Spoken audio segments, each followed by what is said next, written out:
Matan aure mafi yawa sukan kashe mazajensu ta hanyar jima'i ba tare da sun sani ba. Irin waɗannan mata su ne irin matan nan da suka shahara, suka gawurta, suka kuma yadda suka yi imani da abin da ya shafi magungunan mata, irin magunguna na harkar jima'i kala-kala wanda babu gaira ba dalili.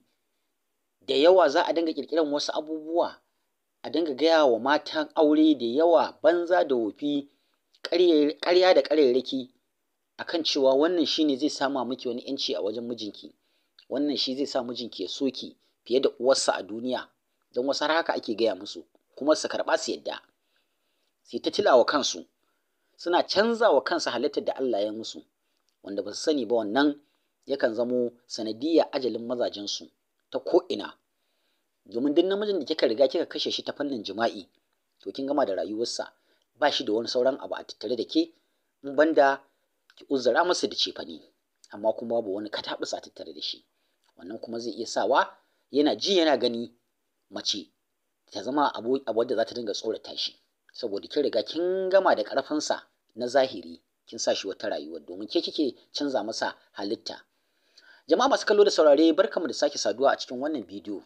Yau bidiyon namu kamar yadda kuka ji shimfiɗarsa zai taɓa bayani ne game da irin matan da su suke sanadiyyar mutuwar mazajensu na aure ta fannin jima'i ba tare da sun sani ba, amma sun sanin wasu babu abin da ya dame su saboda neman wata biyan buƙatarsu, domin idan mazajen sun mutu za su je su auri wasu ne.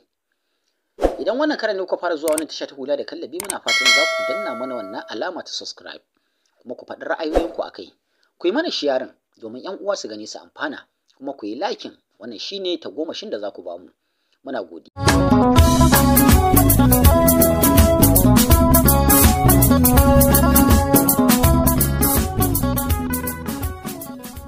Da yawa mata sun riga sun ruɗu, ko kuma an gama wanke musu ƙwaƙwalwa, an cusa musu wani irin ra'ayi wanda suke ganin haka ɗin ne, cewa mace idan ta rasa miji a shimfiɗarta, ko miji ya baya jin yadda yake so a tattare da ita ta wajen kwanciya, ta rasa komai.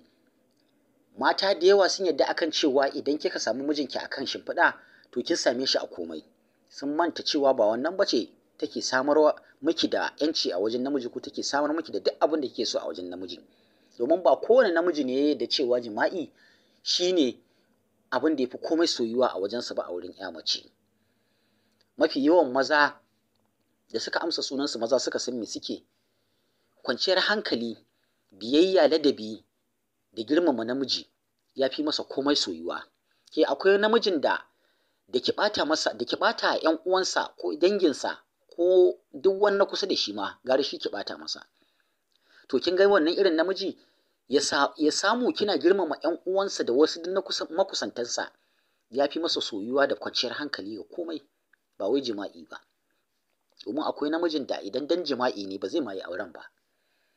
Domin da yawa yanzu Allah ya kama wani zamani, wahalar rayuwa da ɗawainiya ta sa namiji ma yakan manta da jima'in, saboda tunanin me zai yi ya ga ya sauke nauyin da Allah ya ɗora masa na game da nauyin iyali, neman abinci. Wani sai ya manta ma akwai wani abu a jikinsa wai shi al'aura da zai yi jima'i, domin jima'i ɗan kwanciyar hankali ne. To da yawa mata yanzu na zamanin nan sun shagala, an riga an ruɗa su, an kuma sabota su, sun riga sun yarda cewa wai mu maza mun fi yadda da mace a ɓangaren jima'i. Za su je su yi ta siyan maganin mata ba gaira ba dalili, wata ma wannan zai iya zame mata sanadiyyar kamuwa da wata cuta da za ta rasa wani ɓangare na jikinta, ta lalata mata yadda yanayin halittar ta yake. Cusa wannan, shafa wannan, gasa wannan, sha wannan, tsugunna akan wannan, duk irin waɗannan abubuwan wai duk ana yi ne don saboda namiji. Wanda bincike ya nuna cewa yawan saduwa, ƙarfin saduwa na ɗa namiji ya ta'allaka ne ga shekarunsa da kuma cimakarsa. A yanayin da muke ciki a yanzu, a wannan yanayi namu na nahiyar ƙasashen baƙaƙen fata, da kuma irin yanayi da muke na tattalin arziki da walhalu da suka yi maza yawa, mafi ƙarancin shekaru na ɗa namiji da zai yi jima'i sau 3, sau 4 ga ‘ya mace, ko sau 2 a dare, baya wuce ɗan shekara irin 30, 35 da kuma abin da yiwu 25, wanda idan kana tafiya kuma shekarun suna ƙaruwa, wannan ƙarfin sha'awar na raguwa. Bincike ya nuna wannan abun. Yanzu mutumin da yake misali tsakanin shekara 30 abin da ya zuwa 25, a sati a ce ya yi kamar sau 4 ko sau 3, da kuma wanda yake ya wuce shekara 30 a sati bai wuce yi sau 2 wani ma sau 1 ba. Ya danganta da yadda wato ƙarfin lafiyarsa take da kuma hutu da yake samu da kwanciyar hankali, sannan kuma sannan da gamsuwa da abin da zai sadu da shi ɗin, domin ta saduwa takan ƙulli ne, ƙarfinta na sha'awa yakan zo ne tattare da abin da kake son saduwar da shi. Zuciyarka ta gamsu da shi, ya ƙarfin sanka da shi yake, shi ma wannan wata alaƙa ce. To amma da yawa wasu matan ba su san wannan ba, sai su ɗauka cewa namiji kamar wata gazawa ce.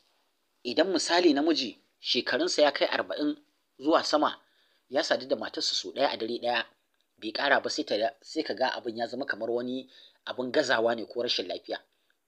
Ita kuma ta dinga tunanin ko ita ce take da naƙasa a nata ɓangaren, ta je ta kanjama a jikinta da zai ƙara mata wata ƙarfin sha'awar da ya wuce nata da Allah ya halicce ta da shi, ta ce kuma tana son lalle sai kai namijin nan ka yi mata abin da zai gamsar da ita. To a nan fitinar take. Mu kuma maza saboda gudun kar iyali su rena ka, su ce ka gaza, namiji sai ka ga yana yin abu sai ga kamar yana da wata cuta ne, bai san cewa haka Allah ya halicce shi ba, kuma hakan shine daidai, lafiyarsa kenan. Sai ya je ta ganjima shi ma, duk inda ya ji inda ake sai da maganin ƙarfin maza sai ya je ya siyo, ya zo ya sha, don dai wai kar iyali su ce ya gaza. Ya ta fama har sai ya yi wa lafiyarsa illa, ma'ana har sai ya canza halittar da Allah ya yi masa na ƙarfin jima'in da zai iya aiwatarwa. Ya zo ya saba wa jikinsa da abin da idan ba da wannan maganin ba zai iya komai ba. Sai ya zo ranar da bai sha wannan maganin ba, to ba zai iya kataɓus ba, gabaki ɗaya sha'awar za ta ɗauke tashi. To daga nan kuma sai tsoro da fargaba ya shige shi, sai ya zamo matar ma yana jin tsoronta idan dare ya yi. Domin domin in ta zo jikinsa matuƙar ba wannan maganin, to gabaki ɗaya fa tashin hankali ya zo masa, domin zai dawo da shi da ita babu bambanci, ba zai taɓa zama namiji ba har sai ya sha wannan maganin. To irin wa'innan abubuwan da yawa su za su haifi a zuciyar namiji kullum ya dinga wannan darurar da tunani, gabaki ɗaya sai tashi daga namijin ma. To da yawa za ka ga sun ƙara jefa kansu cikin sabo da maganin maza. Duk namijin da ya tsinci kansa irin wannan yanayin, to duk inda ya ji ana sai da maganin maza zai siyo ne gabza.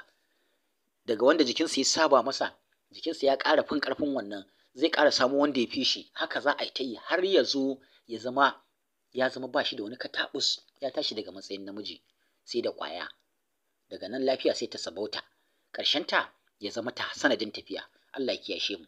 Jama'a masu kallo da saurare, muna fata kun ji daɗin wannan bidiyo, da fata maza masu irin wannan hali ko wanda suka tsinci kansu a cikin wannan hali za su yi nazari su kuma gyara rayuwarsu, su yarda cewa lafiyar da Allah ya baka da halittar da ya ma ita ce iyakaci. Ka ɗauki shawarar ƙwararru a fannin lafiya da cimaka, su seta ma yadda za ka dinga ɗaukar cimakarka, domin da yawa wasu abubuwan da yake shafar irin wannan halitta tasu ko kuma ƙarfin sha'awarsu, irin yadda suka ɗauki rayuwarsu na harkar cimakarsu, domin tana da muhimmanci a harkar wannan abun, harkar jima'i. Za ka ga ɗan shekara 50 sai ya dinga gasa ya ce shi abincin ɗan shekara 20 zai dinga ci ko 25, wanda da bambanci. Shekarunka na ja, dole yadda cimakarka take za ta dinga canzawa, domin ya daidai da yanayin da sinadaran jikinka za su iya sarrafa wannan abin da ka ci. Idan ka ce abin da ka ci kana ɗan shekara 25-30, yanzu kana shekara 40-50 zuwa sama shi za ka dinga ci, to tabbas lafiyarka tana cikin barazana. Da fatan an gamsu, za kuma a kiyaye. Mu haɗa bidiyo na gaba.